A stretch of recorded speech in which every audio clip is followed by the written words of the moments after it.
everyone coming out this morning to be witness to the first ever. This is the first time that the Sheriff's Office has engaged the community at this level. We are excited about it. This will be groundbreaking, in my opinion. It's based on the principles that were outlined by President Barack Obama when he talked about 21st century policing. So what we're here today to talk about is the Community Advisory Board.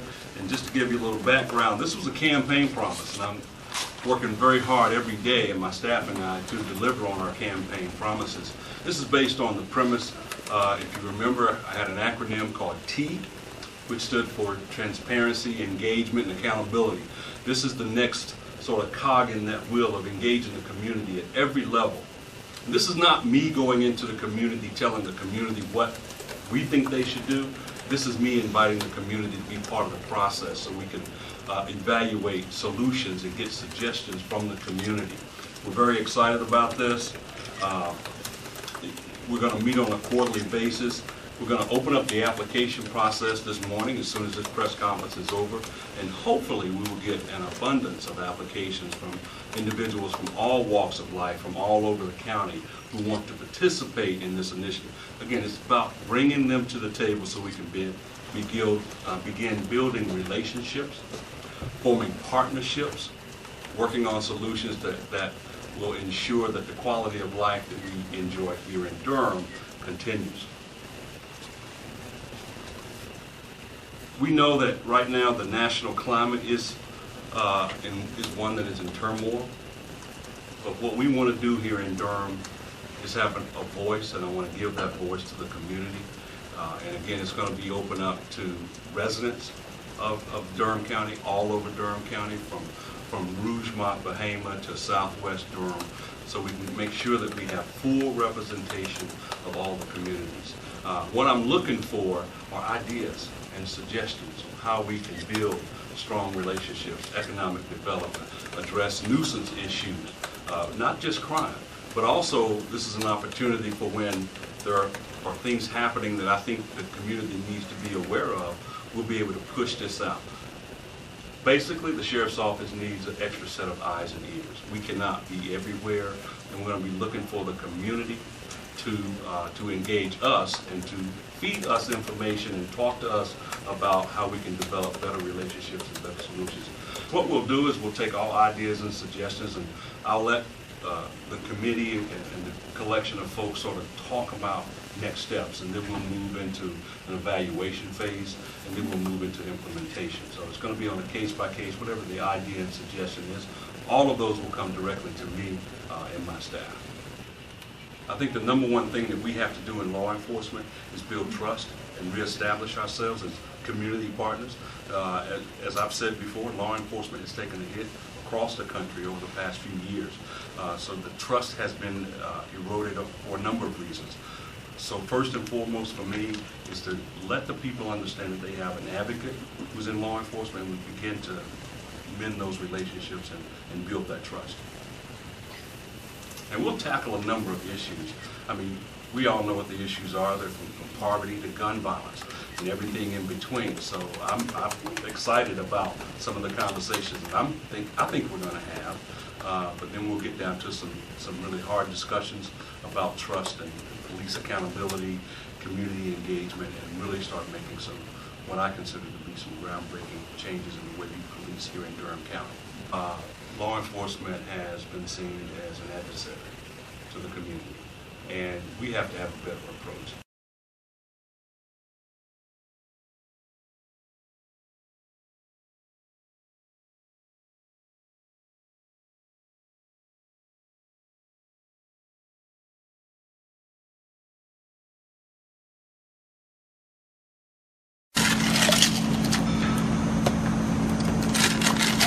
The Durham County Sheriff's Office is committed to helping the community. Where there is need, our deputies are there.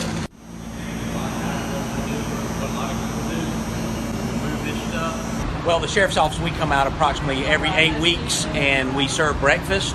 And we've been doing it a couple of years now, and we do it because it's our way at the Sheriff's Office to give back to the community in a non-traditional law enforcement way, and we really enjoy it. We always look forward to it, and we have a great turnout from the Sheriff's Office.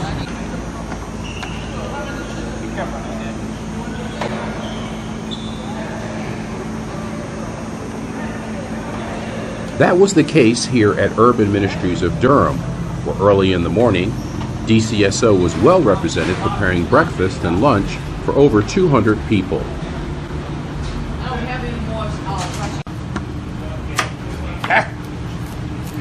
We really gonna speed up now.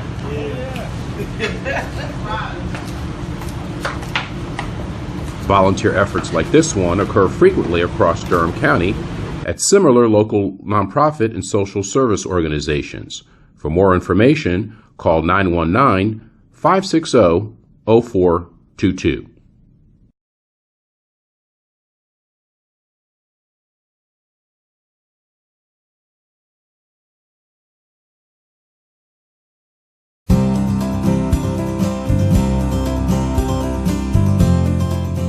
Welcome to NCDOT Now. I'm Marty Homan.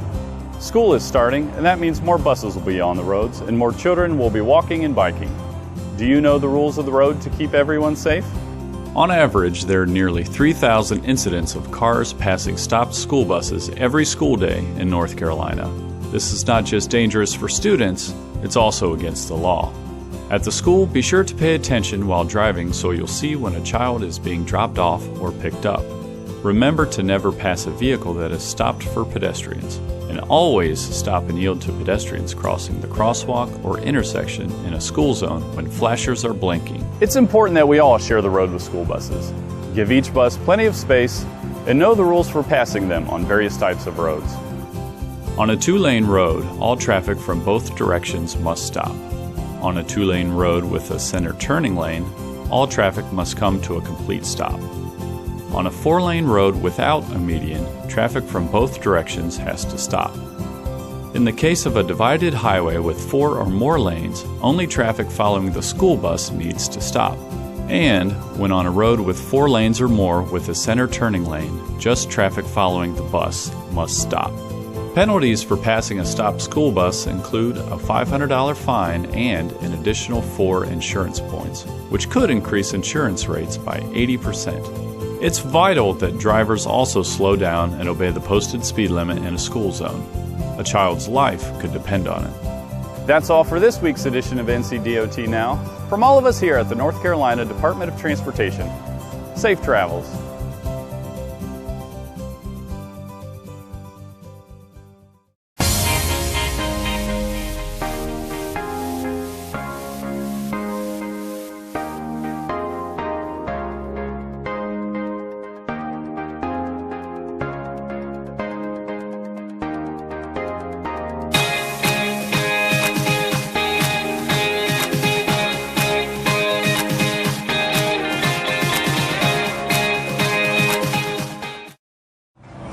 Guess who's back? It's us, Mel and Coda.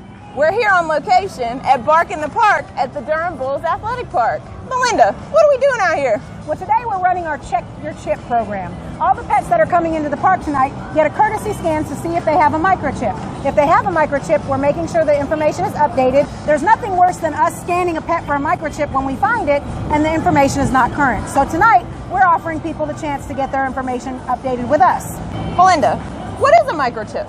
Well, a microchip is a small device that's implanted into your pet. We can microchip just about any animal these days, but here in Durham County, we specifically deal with the dogs and cats that get lost. These microchips are kind of a permanent identification for your pet because we all know that sometimes they lose their ID tags and they lose their collars. Well, if that happens and we find them or someone takes your pet to a vet, it can be scanned for a chip and we can still get them home to their owners. Well, guess what? We also offer free microchipping to Durham County pets. Dakota, tell them more about our free microchip clinic. So if you're a Durham County resident, on September 20th from 11 a.m. to 1:30 p.m., you can come to our office, 3005 Glen Road, Durham, North Carolina, and get your pet microchipped for free. That way, we can return them home to you because every animal services deputy in Durham County has a microchip scanner on their truck. That way, your pet doesn't have to end up in the clean. Remember, microchip your pets, and remember, keep your microchip information current.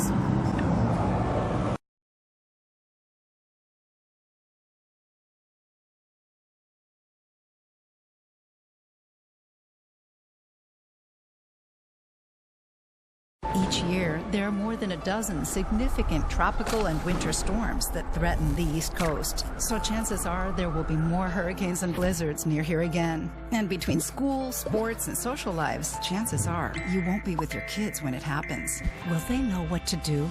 Ready.gov/kids has all the educational tools and information to make the conversation easy. When the time comes, chances are they'll feel prepared, not scared. So talk with your family today. When an emergency strikes in Durham County, will you know what to do? Receive critical, time-sensitive information straight to your device with Alert Durham.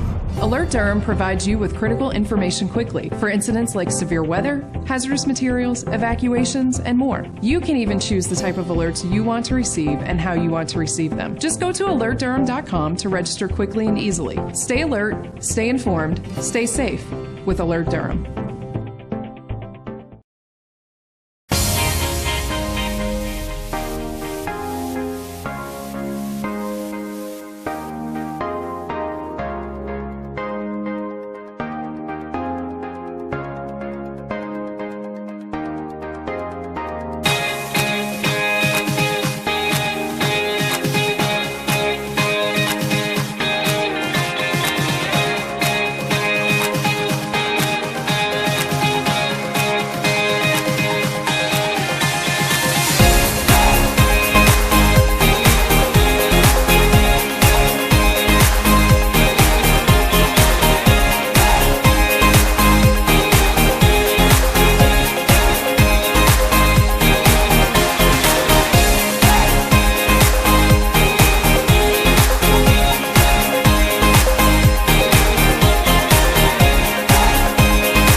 Durham County Sheriff's Office, where's your emergency? Okay, we'll get deputies on the way.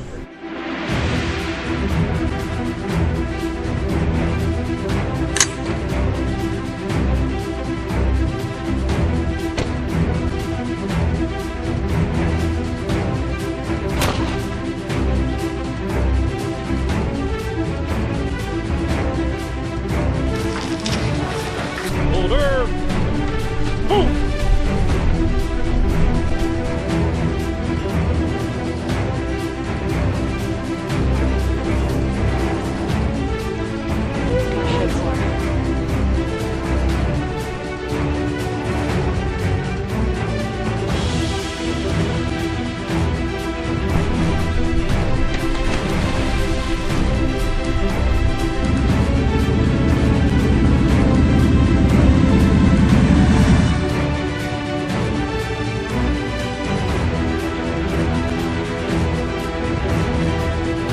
How y'all doing this morning? Come on through.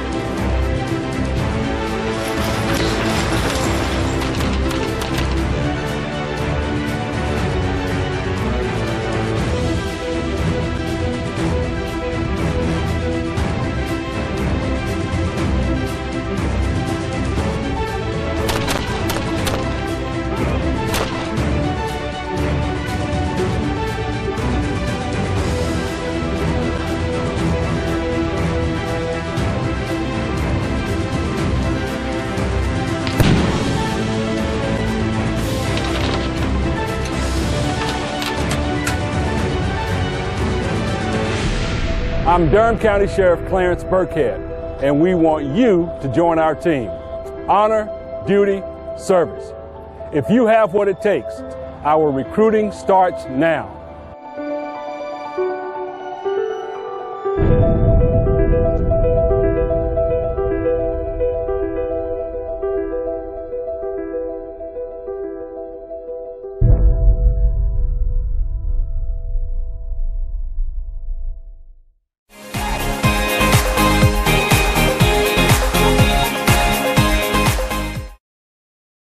It was found over on Ellerby Street in downtown Durham, and just right in the middle of the city. We have to post that the animal has been located for a certain time period. From there, if nobody comes to claim it, then what we do is we go ahead and host a public auction for the sale of the animal. One of the great things we've done over the last 6 months is we've established a partnership with the Blind Spot Animal Sanctuary. So we've been able to work with them, and when we pick up an animal like we did the goat, we'll take it up to them. They'll house it. They have a large property up there, many acres, so they're able to house it within the barn and the fields and stuff, and then until we can either locate the owner or put it up for the auction. Blind Spot is a privately owned and run and financed sanctuary and rescue organization. We are a farm animal sanctuary. Specifically, we're focusing on potbelly pigs, but we are always open to take any kind of farm animals here. But unfortunately, there's not a lot of places to go to for farm animals. The shelters are not set up for housing farm animals, and there are no rescue organizations. There are no grants available. The industry doesn't care about it because they're meat or dairy products. Billy is getting fully vetted. We already started with it, so the vet was already here and he was seen. He's definitely getting neutered and spayed because that's the biggest issue in the US at the moment. The overpopulations are those animals, so we neuter and spay as we can. And once he's settling in, then we make the appropriate decision if he's going up for adoption or he stays in our herd, because we also maintain healthy herds to actually integrate other animals into the group that they're getting socialized. They're a sanctuary that has really tried to work with other government agencies, people in general, that when there's issues with livestock that can't be housed in the current locations, that they'll take them in and they'll take care of them until they can either adopt them out or they end up keeping them on the property themselves. All right, so we have one bid for 50. Any other bids out there? 100. Okay. Here we go. Higher. Not really. All right, so we have a bid for 125 at this point. 150. Okay, 150. All right. Going once, going twice. The bid is $200. Sold for $200. All right. Thank you very much.